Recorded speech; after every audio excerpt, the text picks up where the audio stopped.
लगातार तीसरे दिन मखभूम मखौड़ा में होली के पूर्व चले एक सप्ताह सफाई अभियान के क्रम में वहां की दिशा और दशा बदलने का काम स्थानीय मखवासी नवयुवकों ने जाति और दलगत राजनीति से ऊपर उठ करके करने का काम किया, जिसका नज़ारा आज तीसरे दिन पंडूल घाट में भी देखने का मिला।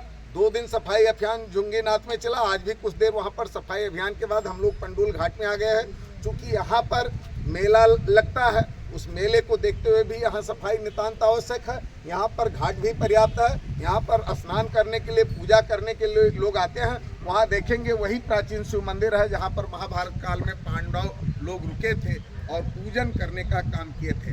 मंदिर भी जीर्ण शीर्ण है। हम ये नहीं कहेंगे, निश्चित तौर पर सरकारों का योगदान रहा, जिसका परिणाम है कि यहाँ पर एक घाट बना हुआ है।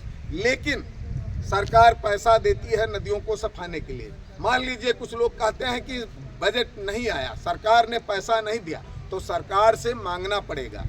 एक लड़का अपने माँ बाप से मेला देखने के लिए पैसा मांगता है, जिद करता है, तब पैसा मिलता है। तो निश्चित तौर पर अपनी क्षेत्र की नदियों को सफाने के लिए जिम्मेदार अधिकारी हो, जनप्रतिनिधि हो, उनको पैसा मांगना चाहिए। अगर पैसा आया तो सफाई क्यों नहीं हुआ, और पैसा नहीं आया तो आप मांगने का काम क्यों नहीं करते हैं? चाहे पूर्व के विधायक रहे हों, चाहे वर्तमान के विधायक हों, उनकी जिम्मेदारी होती है, उन प्रमुखों की जिम्मेदारी होती है, प्रधानों की जिम्मेदारी होती है, क्षेत्र पंचायतों की जिम्मेदारी होती है। दूसरी चीज़, अगर हमको पैसा न मिले तो क्या हम अपने घर सत्यनारायण की कथा नहीं करवाते क्या? हम रामायण का पाठ नहीं कराते क्या? हम श्रीमद् भागवत नहीं कराते क्या? निश्चित कराने का काम करते हैं। तो ये नदियाँ ये पौराणिक रूप से ही नहीं महत्वपूर्ण है, इनका भूगर्भ जल हमारे नल तक जाता है। जब ये जलाशय दूषित हैं, यही कारण है कि समाज कुपोषित है। हम 5000 का इन दूषित जल को अपने नल के माध्यम से पी करके अप्रत्यक्ष रूप से दवा कराने का काम करते हैं, लेकिन नदियों के सफाई को लेकर के जागरूक नहीं होते हैं।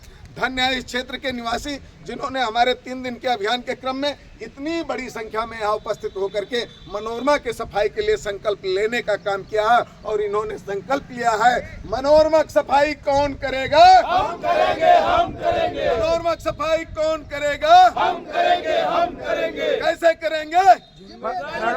जिम्मेदारों को जगाएंगे, जिम्मेदारों को जगाएंगे, जिम्मेदारों को जगाएंगे, साफ कराएंगे। यहाँ के लोगों ने संकल्प लिया है कि नदियों को साफ कराना हमारा कर्तव्य है, हमारा दायित्व है, क्योंकि इसका सीधा प्रभाव हमारे जनजीवन पे पड़ता है। तो नदी को हम साफ कराएंगे। और कैसे कराएंगे? जिम्मेदारों को जगाने का काम करेंगे, उनसे इस नदी को साफ कराने का काम करेंगे। और मैं बार बार जिला प्रशासन को कह रहा हूँ कि आप लोग अपनी जिम्मेदारी समझिए, आपके संबंधित विभाग जिम्मेदारी समझें, जगने का काम करें। अगर कोई आप कार्रवाई कर रहे हैं तो उसका लिखित हम लोगों को पत्र भी देने का काम करें, अन्यथा हमारे पार का संघर्ष भी करेंगे। बीच बीच में इसी तरीके का सफाई अभियान भी चलाते रहेंगे। अभी 2 दिन सफाई अभियान और है। क्षेत्रवासियों से भी निवेदन है कि और भारी संख्या में यहाँ आने का काम करें और व्यापक स्तर पर सफाई अभियान चलाया जाए।